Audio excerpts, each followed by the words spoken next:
पाकिस्तान में environmental changes इतनी ज़्यादा हो रही हैं, हम लोग बाहर निकलते हैं और हम लोगों से सांस नहीं लिया जाता, गर्द, धुआं, गुबार इतना ज़्यादा हो गया हुआ है कि हर इंसान को सांस का मसला है। तो क्या वजह है कि ये इतने ज़्यादा होते जा रहे हैं? हमारी इम्यूनिटी का इशू है, ये वाकई सिर्फ एनवायरमेंटल चेंजेस जो आ रहे हैं उसकी वजह से सांस के मसले पैदा हो रहे हैं?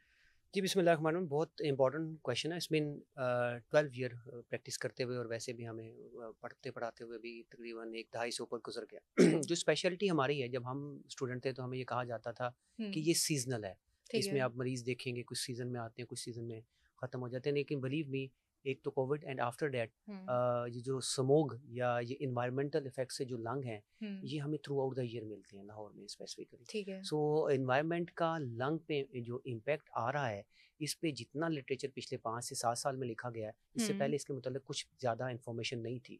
ठीक है। अब अगर हम देखें लाहौर को स्पेसिफिकली अगर मैं बात करूँ, तो हुँ, 365 डेज़ में से एटलीस्ट 260 डेज़ प्लस हमारा जो एयर क्वालिटी इंडेक्स है, वो अनहेल्दी रहता है। बिल्कुल ऐसे ही। और एयर क्वालिटी इंडेक्स का अनहेल्दी होना एक कंपोनेंट है, और इसके अंदर एक स्पेसिफिक कंपोनेंट है जिसको हम कहते हैं पार्टिकुलर मैटर।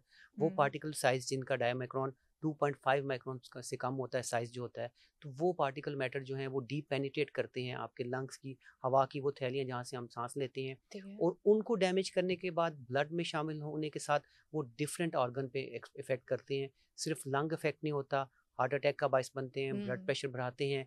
प्रेग्नेंट फीमेल है तो बच्चों की ग्रोथ को कम करते हैं, बच्चे ठीक है, हैं तो उनका जो कॉग्निटिव फंक्शन है उसको इम्पेयर करते हैं, उनकी मेमोरी को इम्पेयर करते हैं। तो ठीक है। एक होल कैस्केड है जो हुँ, इन्वायरमेंट हमारे लोगों पे इफ़ेक्ट कर रहा है। और अब जब आप मुझसे बात कर रहे हैं, क्योंकि अब एक दहाई गुज़र गई है, हुँ, तो अब हम वो बच्चे भी देख रहे हैं जिनमें कोई रिस्क फैक्टर नहीं अदर दैन कि वो लाहौर में रहते हैं और हुँ, उसकी वजह से वो साँस का शिकार हुए हैं। और तो ये एक तल्ख़ हकीकत है कि ठीक है, unfortunately environmental associated lung injury, ठीक है। यानी एनवायरनमेंट की वजह से जो लंग पे जो प्रॉब्लम आ रहे हैं, हुँ। वो ऑन राइज़ हैं हमारे मेजर शहरों में।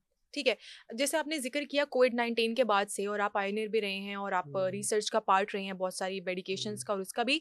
तो कोविड-19 ने इस मसले को कितना ज़्यादा बढ़ाया है? क्योंकि अगर मैं अपनी बात करूँ तो मुझे 2 बार कोविड हुआ और उसके बाद मेरी सैचुरेशन जो थी उस पूरे टाइम पीरियड में बहुत ज़्यादा ड्रॉप कर जाती थी और उसके बहुत टाइम के बाद भी फिर मुझे स्टेरॉइड्स लगते रहे, उसके बाद भी मेरा साँस का मसला जो था वो बहुत ज़्यादा हो गया। इवन अब भी मैं समटाइम्स ऐसे बैठी होती हूँ तो मुझे ऐसा लगता है बैठे-बैठे मेरा साँस एकदम से बंद हो गया है। और मुझे समझ में नहीं आती कि ये किस वजह से हो रहा है। तो क्या इतने लॉन्ग टर्म साइड इफ़ेक्ट्स हैं और वाक़ई कोविड ने इतना मुतासिर किया है?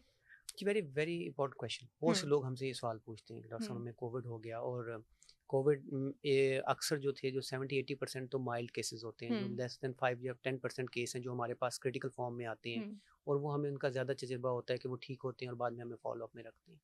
लेकिन कोविड के साथ एक और डिजीज़ एसोसिएटेड रही जो बहुत कम डिस्कस होती है मीडिया में, बहुत कम लोगों ने इस पे बात की। उसको कहते हैं लॉन्ग कोविड सिंड्रोम। ठीक है, लॉन्ग हाल सिंड्रोम भी इसका नाम है।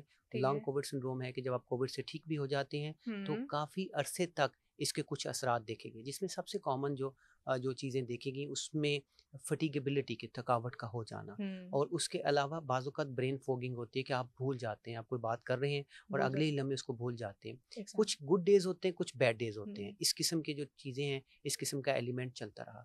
और कुछ चीज़ें कोविड के साथ एसोसिएट की गई कि शायद ये कोविड की वजह से हो सकती हैं। लाइक कुछ लोगों ने कहा COVID associated asthma, COVID asthma हुँ, काज़ करता है। हुँ, लेकिन मेरे एक्सपीरियंस में, और अल्हम्दुलिल्लाह I was focal person of कोविड-19 एलजीएच, और अच्छा खासा तगड़ा पेशेंट जी, मैंने देखा हुआ है।